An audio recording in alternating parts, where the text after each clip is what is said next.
Yeah, see, so first of all, as far as green hydrogen is concerned, so if you remember your child age, when we used to have a balloon in our hand filled with hydrogen, so that was a small quantum to handle, and in case you release it, goes to the atmosphere, right? So that was the first use of domestic use of hydrogen, right?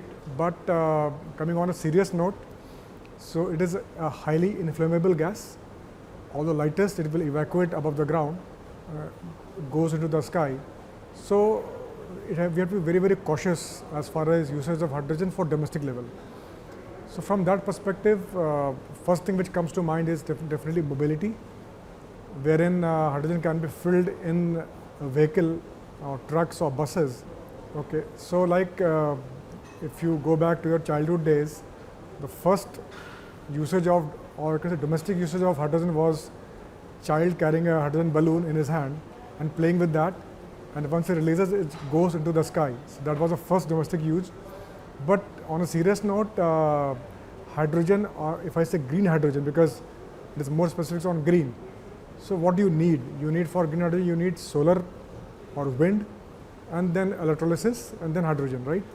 And some water as well, not some good quantum of water. So from that perspective, yes, solar is possible to put on the roof. Wind is not possible. You can put some small micro turbines on the roof, which can capture the wind and give RE power to your electrolyzer, right? So from that perspective, what I feel that hydrogen, first of all, is a very, very highly inflammable gas.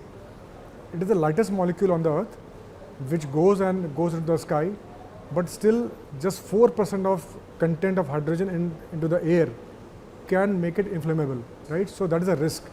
And we are dealing with the domestic people who are not skilled, they're unskilled, any housewives or anyone, children or even elderly people, they have to be skilled for that. So from that perspective, what I feel as of now, the first usage which comes to my mind is the mobility. The mobility in the sense like you have hydrogen fueled buses or trucks where people can go and travel. But again, that will need a lot of precaution on safety measures. Second usage which comes to us, like as we know in NCR, there is a mandate that you have to mix some cleaner fuel in your DG sets, right? In that perspective, you have to mix some, now what people are doing as a low hanging, they are mixing some natural gas into it. Although natural gas is not completely green, it is greener than diesel, that is for sure. So how we can bring hydrogen there? So we as Hero Future, what we are doing, we are working on two aspects. One is called dual fuel mobility, wherein we are trying to inject some hydrogen into existing trucks, off-road trucks, maybe to the extent of 10 to 20%. Second thing what we are going to do is in the DG sets, we are experimenting in what way we can inject some hydrogen into a DG set and run it.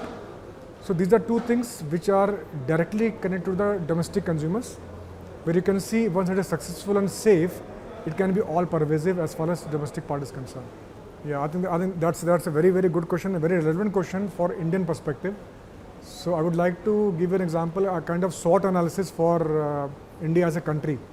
Because why India as a country? Because hydrogen is not limited to our boundaries. We have a competition with Saudi Arabia, we have competition with Australia, US and all. So I will start with O, which is opportunity, that to date we are having $120 billion of import of crude oil and gases, huge, you can say, exchequer pressure, wherein we are spending, which we could have spent on our own development. So that's a huge opportunity we have where we can change this trajectory. If we start manufacturing green hydrogen and derivative and exporting, first of all using our own and then exporting as well, that is opportunity. If it is lost, so it's a threat to us. Again, we have to be dependent on, because globe in any way is going to change. We have to buy hydrogen, green hydrogen or derivative anyhow. So that threat is now we have to spend billions of dollars to buy or import hydrogen or methanol or ammonia from other countries, right? Now coming to the weakness, I will not say weakness, but less strength. We are a developing country. That means we need a lot of funds to develop our economy, our infrastructure. So unlike US, who has doled out $400 billion of IRA and all, we don't have that quantum of fund to invest into it, right? So that's our kind of weakness, because if any new technology comes, see, hydrogen is very old, grey hydrogen is very, very old, but green hydrogen is totally new, right? Or slightly, or you can say comparatively new. From that perspective, the problem is, it is a new technology which is coming up in the market under development. Now, to get the hydrogen out of it at a competitive scale, two things are possible. Either you subsidize this so hugely that it is competing with the grey part of it, or you have to innovate so much that your technology becomes so competitive that you are able to, you can say, equate or come near to the conventional technologies. So we don't have money as India, or not that much money.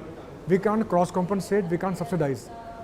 But we have a huge pool of science graduates, huge people of great brains, which every time they drained out to other part of the country. So now the role of the government should be how to make our economy innovation oriented. Like you know about, we are more of an application oriented economy. Adopt technology and do it whatever is proven. Then now with Modi ji's say that make in India.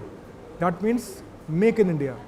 But still we are lacking in technology in India, develop technology in India. That is still a gap. We still are making in India by adopting technology from outside. So let me give one more example on this. For example, let us assume that for 4 USD per kg of hydrogen, green hydrogen, in that spectrum, almost 70% is the cost of RE, okay, and maybe 5 to 10% is the cost of electrolyzer, or maybe 15%, right? Now, in general, what people say, they believe that RE cost will reduce down, okay, and then it will bring down the cost of green hydrogen from 3 or 4 to 1. And that is complete myth. The reason being, for better hydrogen, you need to have RTC power, and for the round-the-clock power, only solar will not do. You need consistent output power of solar, wind and battery storage. We're only going to increase the cost of RE. What you can do? You have an electrolyzer. Today's electrolyzer, which is commercially available, its efficiency is 65 to 70%. That means for generating hydrogen, you are losing 30% or 35% of energy as loss. That means, and loss is from RE. If 70% is RE, that means 4 USD into 70 is 2.8. 2.8 USD you are spending on RE, in which 30% you are losing as a loss. 30% of 2.8, you can make it 1 USD. Upfront, 1 USD you are losing. If anyone, our science graduates, our various ISC Bangalore, IITs, they can inculcate this culture, or even startup culture. You know, in our startup culture, 99% of startups are from IT, because it's a very low gestation. They can quickly turn around and make AI and all those stuff and dole out a lot of billions of dollars. But in the core segment, startup culture is missing. That's why we need a startup culture. I know that it's a long gestation where government has to come and handhold. Give a culture wherein government can handhold these people, invest something. We as corporate, we are ready to do that. And we are also doing it. There is one institute in India which is developing a technology in green hydrogen, you can say electrolyzer, which can directly from saline, from seawater, they can make it as green hydrogen, right? Around the world, there are 2 technologies who have already told that their efficiency is from 65% is now to 95%. That means it is possible, it is doable. We have to think out of box, find some different way of making the same chemistry work.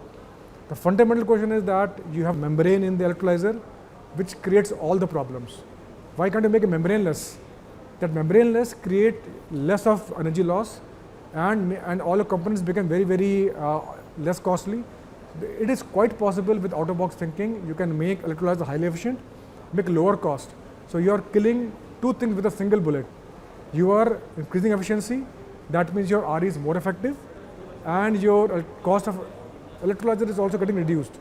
That means this is a focus area where one should work upon. I think this is what ecosystem should do, put all focus on that.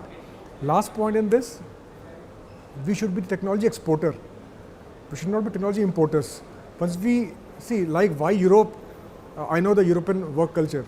Why Europe, with such less quantum of working time, they have ruled the world for many years. Because they were focused on their technology. They developed technology, created IPs and exported all over the world. And huge $1 billion they were able to earn. Why not India? So that is, this will create a disruptive impact.